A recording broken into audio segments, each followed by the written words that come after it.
Before the Book of Mormon became scripture, Joseph Smith said he translated them by the gift and power of God. So, what actually happened? Let's explore. We have three sources that give us the most clear picture that Joseph intended to outsource the translation. His mom, Lucy Smith, in her history says that Joseph was making an alphabet of as many characters as he could draw off the plates. He was trying to get all the unique characters he could, create kind of an alphabet. And then he wanted to give that, according to Joseph Knight Sr., which is one of his close friends, and then an antagonistic source, a man named Jonathan Hadley, who was one of Joseph's first choices to try to get him to print the Book of Mormon. And Hadley declined, but Hadley said that Joseph told him that he had attempted to outsource to scholars to get them Englished, is the word he used. I needed to get this Englished.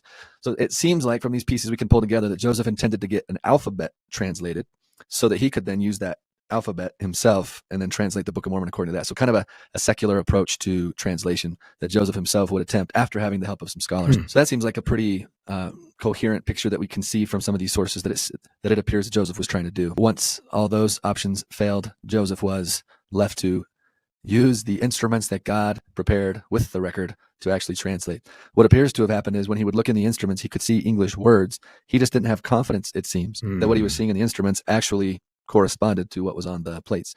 When Martin comes back and testifies about what Anthony said and others, Joseph's own confidence also seems to wax stronger, and he's a little more confident in what he's seeing, and he goes on from there. So we're trying to piece together, we've got a few fragments from the history, so we're trying to piece together what looks like an actual attempt to outsource the translation, and then a confidence boost happening after those scholars have affirmed the authenticity of the characters and the correctness of whatever little translation Joseph had done that he wanted to get verified by Anthony.